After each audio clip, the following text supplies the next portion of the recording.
Muling paglakas ng amihan, nagbunsod muli ng paglakas ng ating sheline na which is nagpapaulan muli sa ilang bahagi ng Southeastern Luzon, Eastern Visayas at Northeastern Mindanao.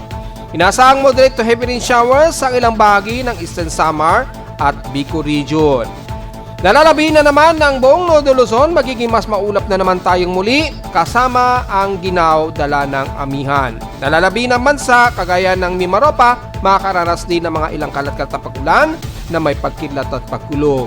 Sa Mindanao naman, asahan ang katamtaman lagay ng panahon, bunsod din ng ilang surface trap na makakaranas ng ilang isolated rain showers kasabay ng southeasterly.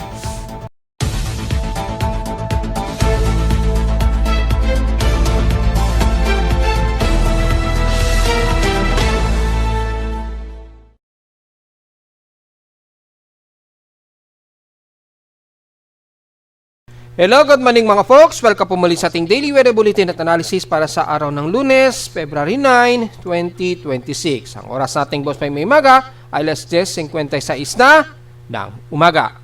Balik muli sa pag-usbong o paglakas ng ating amihan, kaya yung ating shearline muli na naman bumaba dito sa may bandang silangang bahagi na naman ng Visayas. Naasahan na makakaranas po kayo ng malawakang ulan dyan, kaya ingat po sa mga posible pa ring pagbaha. At dahil hindi pa masyado nakakamubo ng ilan nating kababayan dyan sa bahagi pa rin ng Eastern Visayas o bandang Surigao Region dahil sa nagdaang bagyong si Basyang. At kung di ako nagkakamali, nag-declare na ata ng state of calamity ilang bahagi ng Iligan. So sana ay maasikaso po ng ating gobyerno ang pagpapakumpuni o pag-aayos muli ng mga nasirang ari-arian at matulungan nyo ating mga kababayan na nasiraan po ng mga ari-arian natin. So sa ating monitoring ngayong araw ay expected po ang maulan maging sa bandang silangan pa rin ng Nodo Luzon o silangan bahagi ng Luzon ay dahil po yan sa umiiral pa rin na trough o yung surface trap na nag-accumulate dahil po sa shearline. Although hindi na masyado tayo makakaranas ng pag-ulan dahil medyo bumaba po yung shearline, expected ang mga isolated pa rin na pag-ulan lalo na sa bandang Bicol Region. Sa ating current conditions sa forecast, gloomy, haze at partly cloudy ang umiiral sa amin sa Caloocan. So mas gloomy kami ngayon base sa ating live CCTV snapshots. So halos pare-pareho tuloy-tuloy pa rin tayo nitong weekdays. Sa lowest temperature na itala na weather station, kininang 4:51 AM, nakapagtala pa rin kami ng lowest of 23.7 degrees Celsius na ginaw. At sa highest temperature namin kahapon, highest na ang 27.2 degrees Celsius, kahapon ito ng hapon at 3:33 PM. So mababa talaga ang heat index niyan. Pinakamababa ang naging heat index namin kahapon, 29.9 degrees Celsius. Grabe ang baba ng heat index namin. Ayun lumalabas parang pinakamababang heat index na namin yan. Dito sa Caloocan dahil hindi ito umabot ng 30 degrees Celsius man lamang. Sa P6 Simpson past 24 hours naman, nangunguna sa mainit na temperatura ang Catbalogan na may 33.2 degrees Celsius at sa Baguio City, balik sa napakaginaw pa rin na temperatura na 13 degrees Celsius na ginaw. Sa Iloilo naman, ang Borongan Eastern Samar, patuloy ang naging grabing ulan sa kanila at nakatotal sila ng 128 mm na total rainfall. Kaya gaya na ating sinasabi ay ingat pa rin sa potensyal na mga pagbaha po dahil tuloy-tuloy na makakaranas po tayo ng mga pag-ulan dyan. Kahapon nagkaroon kami ng total rainfall of 3.6 mm. So sa loob ng buwan na ito nakaka 4.8 mm total rainfall na kami sa Caloocan. So maliit pa rin yan kung tutuusin. At sa atin namang outside humidity ay medyo bahagyang drier tayo. Pero bahagya din tayong moderate. Nasa 69% ang outside humidity na bumaba ito ng 1% since last hour. High pressure area tayo at 1013 hectopascals and steady ito since last hour. So medyo low tide pa po tayo, pa high tide pa lamang po tayo. So double check na natin dahil nakakailang araw na tayo. Tingnan naman natin ngayong araw kung aabot ng mahigit sa 1 meter. Well, as usual, hindi pa rin aabot sa at least 1 meter man lang ang itataas ng sea level natin hanggang this coming test day. So mapapansin natin, pinakamataas lamang mostly 0.8 meters at 0.9 meters lamang ang pinaka high tide. So although halos magwa 1 meter, hindi naman ganun kataas ang sea level natin kung hindi naman umaabot ng 1 meter. So at least medyo kaya-kaya yan. Pero yung magiging problema lang natin sa alon ay dala po ng bugso ng hangin, dala ng amihan. So yung northeast monsoon natin ay pwede pa rin magdulot yan ng malakas na alon. So delikado pa rin pumalaot lalo na sa hilangang bahagi ng Luzon at sa silangang bahagi naman ng Nodo Luzon. At hanggang southeastern Luzon po medyo lumalakas din ang pag-alon dyan. So yun na lamang ang pag-ingatan natin mga folks. Samantala, bago ang lahat, meron na naman tayong X-ray flux, although minor naman ito. So silipin natin, wala naman tayong latest alert, pero yung ating NOAA KP index naman ay so far hanggang unsettled lamang ang ipinapakita nito. So mukhang kumakalma na po yung ating haring araw, hindi kagaya nung nakaraang mga linggo meron tayong matinding X-ray flux. And so far ay wala tayong mataas na solar radiation except na lamang sa possible radio blackout pa rin. Forecast yan between February 9 to 11 po yan. So within 3 days, 65% po ang minor to moderate radio blackout dahil pa rin sa region na 4366. So alin po yung region na 4366. Although kung titingnan natin dito, halos outside o lihis na siya sa Earth na direkta. So medyo makakampante tayo ng bahagya pero may mga ilang cluster pa rin tayo na bahagyang malaking sunspot gaya na lamang na 4373. So, hindi pa rin natin pwedeng baliwalain although yung ating sunspot daily number ay nasa 118 ang sunspots. So, medyo hindi ganun ka-concern pero patuloy pa rin natin i-monitor po sa mga possible X-ray flux event dahil minsan umaabot yan sa migit R1. So, medyo babantayin pa rin natin although minor lamang yan. Ang X-ray flux at least 2.8 kaninang 10:27 AM nag-maximum ito at as of 10:48 nag-minimum ito sa 1.5. Although hindi ganun katindi, babantay na lang natin o mamanmanila lang natin yung behavior ng haring araw. Kasi baka bigla ito mag-burst anytime, so wag natin baliwalain dahil at least no-normal naman yung ating solar wind, minsan lang nag-a-above normal speed, so medyo babantay-bantayin pa rin natin mga folks kahit na hindi ganun mataas ang forecast ng kanyang coronal mass ejection arrival sa Earth. So, wala tayong masyadong concern. Medyo tututukan lamang natin ito mga folks. Yan, maging sa kanyang derision absorption, i-monitor pa rin natin yan mga folks ha. So, despite na minor lamang karamitan ang ating space weather statuses. Sa atin namang almanac, sumikat ang haring araw kaninang 6:22 AM at tulubog po ito mamayang 5:58 PM. At last quarter na po tayo at 54% eliminated ng liwanag ng buwan. So, double check natin. Papalubog pa lamang po ito. Yan, sakto. Kakalubog pa lamang ng ating buwan o yung ating moon. So, kaka-moonset pa lamang nito ngayong moonset ngayong 11 o'clock ngayong umaga. So, mag-moonize na ito bukas na po ng madaling araw at 12:15 AM na. So, kakalubog pa lamang eksakto 11 o'clock ngayong umaga. So, kita-kita naman natin yung actual niya. Yan, sakto lamang. Nakakalubog pa lamang ng ating moon. Sa ating local weather outlook naman para ngayong Lunes at Martes, asahan natin magiging partly cloudy po ang ating maghapon.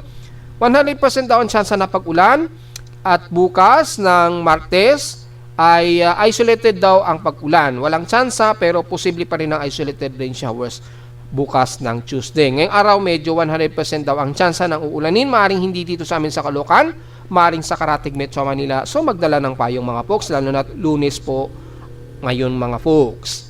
High sa lowest sa pressure expected, maglalaro between 28 to 29 degrees Celsius. Sa lowest sa pressure expected ay 22 to 23 degrees Celsius.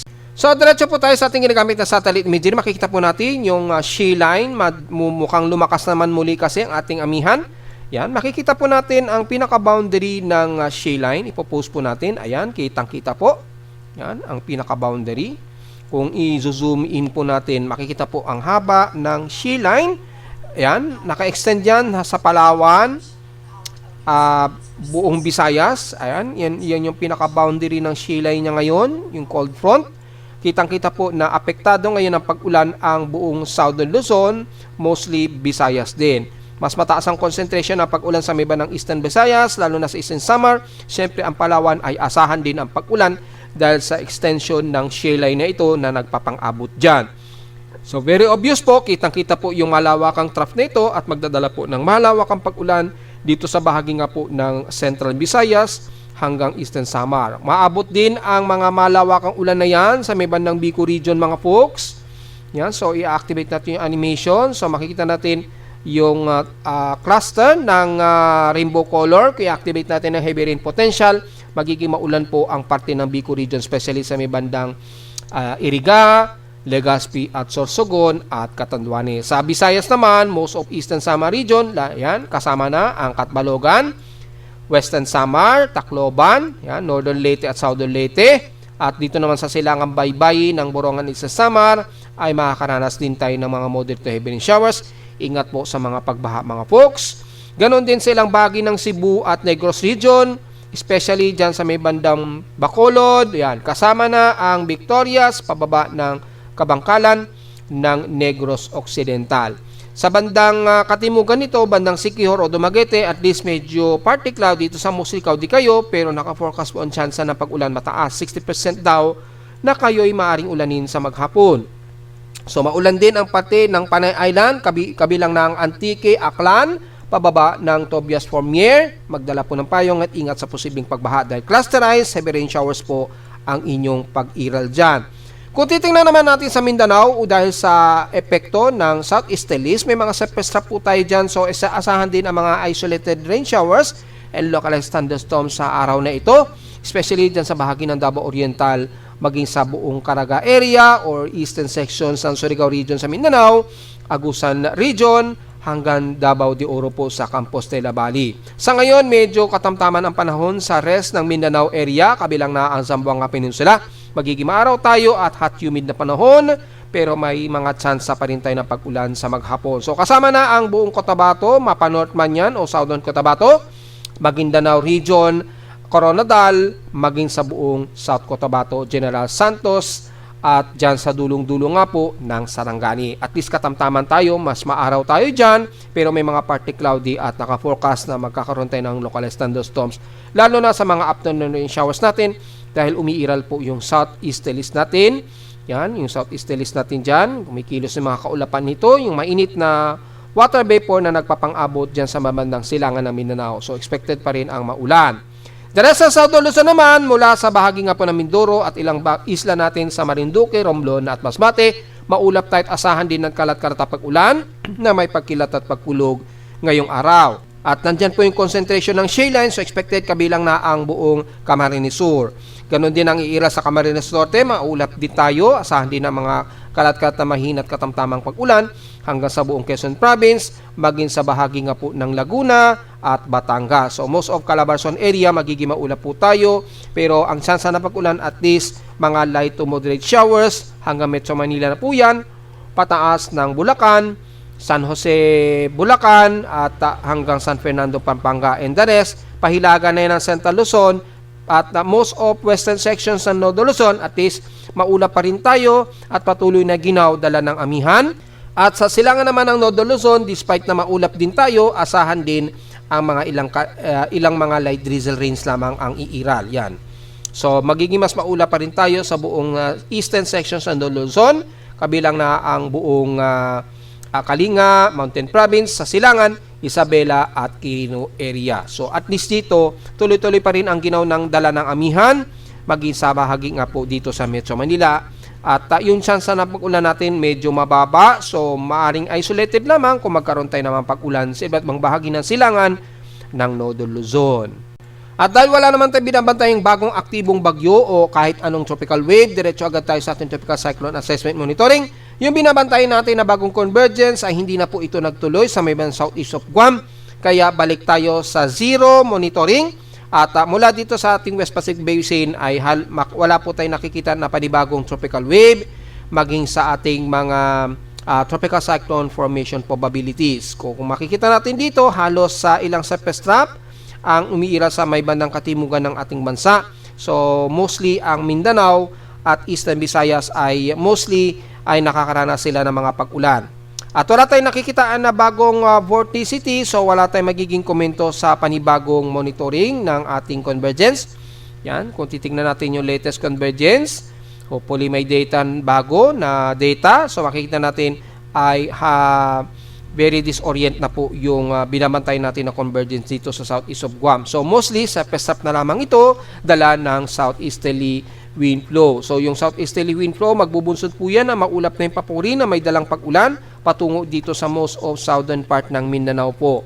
Yan, kitang-kita natin yan. So wala naman tayong nakikitaan na panibagong anomaly, ay wala rin tayong inaasahan na may mabubuong low pressure area o anumang tropical wave sa loob ng 3 araw po.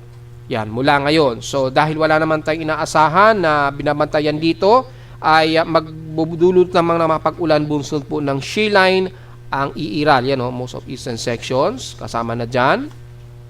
Yan. Makita po natin ang maulap na yung papuri maging sa eastern sections ng Visayas. Yan. Dulot po ng tuloy-tuloy na shear line lamang. So, wala po tayong magiging masyadong maire-report ngayon dahil within 3 days, wala naman tayong na-expect na panibagong tropical wave.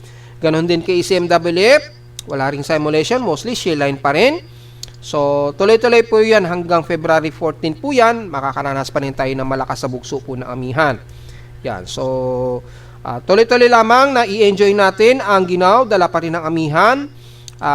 Usually, mga nitong week na ito ay magiging huling bugso ng malakas natin na amihan.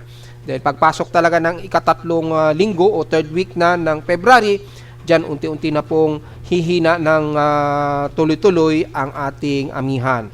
Para mag-give way sa transitioning into hot dry season sa susunod na buwan na. So habang mayroon pa, enjoy natin mga folks at wala naman tayong panibagong possible tropical cyclone development na binabantayan. So, patuloy pa rin ang mataas na global traffic hazard outlook between February 11 to February 17. Ayon yan kay NOAA. So, meron pa rin 20% na tsansa na may tropical cyclone development now dito sa kanluran o western at eastern sections ng ating bansa daw sa loob at labas ng Philippine Area of Responsibility. So, posible pa rin merong 20% na may mabubuo. Yan. Kung titingnan natin dito, halos ganun din na pinapakita. Ayan, malinaw naman po yan mga folks. At yung vorticity sa ngayon ay hindi naman natin masyado tanaw. Nagmo-moderate lamang sa southeast of Guam pero very disorganized at surface trap lamang ang kanyang kaulapan dyan sa ngayon. So wala pa tayong masyadong ma-oobserbahan this week. Within 3 days, wala pa tayo siguro masyadong ma-oobserbahan sa ngayon. So, yun lamang magiging concern natin, yung shear line lamang na magdadalang pag-ulan, mostly southern Luzon at bandang Visayas at Mindanao na magdadala po ng malawakang pag-ulan, mga folks. Samantala sa ulat Indol, well, may mga minor earthquakes tayong nadedetect. Yan, base dito, as of 8 o'clock, mayroong minor na earthquake tayong nadedetect. Ganon din kahapon. Kaya lang medyo noisy tayo dahil mabugso na po yung hangin, dahil malapit na rin kasing magbago ang ating klima, so makakaranas tayo ng mabugsong hangin. Siyempre, lumalakas din ang vibration na nadedetect ng ating seismograph. So, medyo nagiging noisy yung ating seismometer, pero malinis naman siya so far. Yan, may mga ilan lamang na at least magnitude 3 to magnitude 4 ang nadedetect ng aking seismometer sa Caloocan. So, mula dito sa ating data feed mula kay Feebox, ay meron tayong isang magnitude 4 na nadetect. Yan. Siyempre, sa may bandang southeast na naman ito ng Sarangani Island ng Davao Occidental. Magnitude 4.4 po ito. Naganap ito kaninang madaling araw. At 3:18 AM po ito naganap. Yan.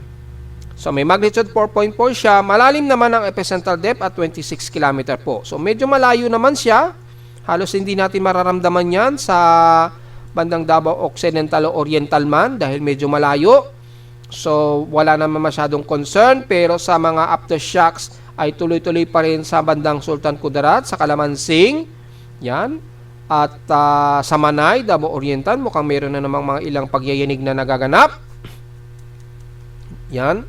At sa bandang Bogo, Cebu naman so far, wala naman tayong nakikitaan na bagong pagyanig sa may bandang Bogo, Cebu. So, usually, bandang Manay, Davao Oriental lamang, at Sultan Kudarat. So, wala naman masyadong ganap at isa lamang ang magnitude 4 natin at malayo naman ito sa bimba ng Sarangani.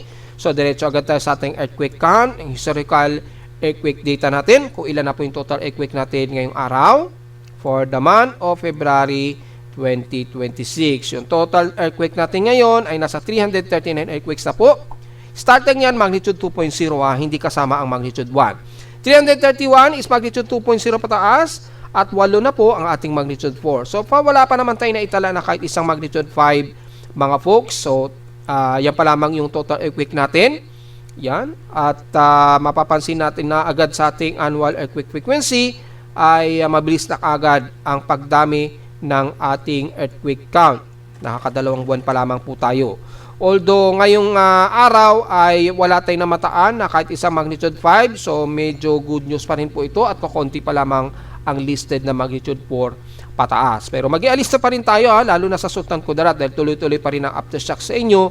Ganon din sa may bandang Manay, Davao Oriental.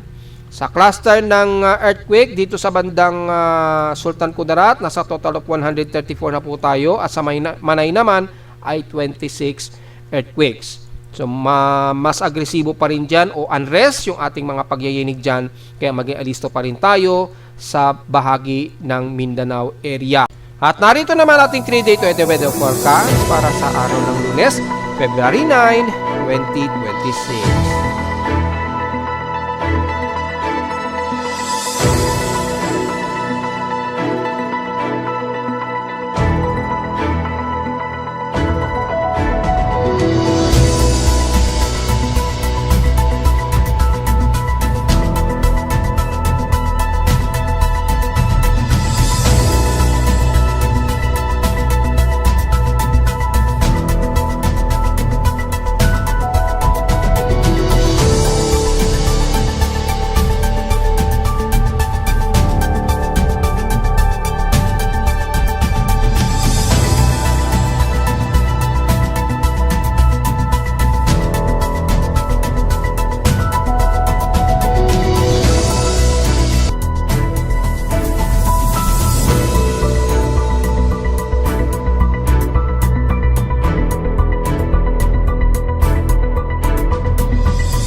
At hanggang dito na lang po ating daily weather bulletin at analysis para sa araw ng Lunes, February 9, 2026. Huwag mo kalilimutan na mag-like, share, subscribe po sa ating YouTube channel at visit lamang anytime sa ating website na www.pimoweather.com para sa iba pang detalye na gusto malaman na hindi natin nabanggit ngayong umaga. Asahan lang natin na tuloy-tuloy na magkakaroon pa rin tayo ng mga tsansa na pag-ulan lalo na light diesel rain dahil maulap pa rin sa atin sa Metro Manila at Caratig, Luzon. Lalo na sa bandang South Luzon, asahan pa rin ang mga kalat-kalat na pag-ulan po sa maghapon. At visit lamang sa ating website sa gusto malaman pa rin pinaka-dynamic events mula sa reading ng ating aparato sa Caloocan at sa data feeds mula sa iba't ibang weather agencies. Maraming salamat po mga folks at magandang araw po sa ating lahat.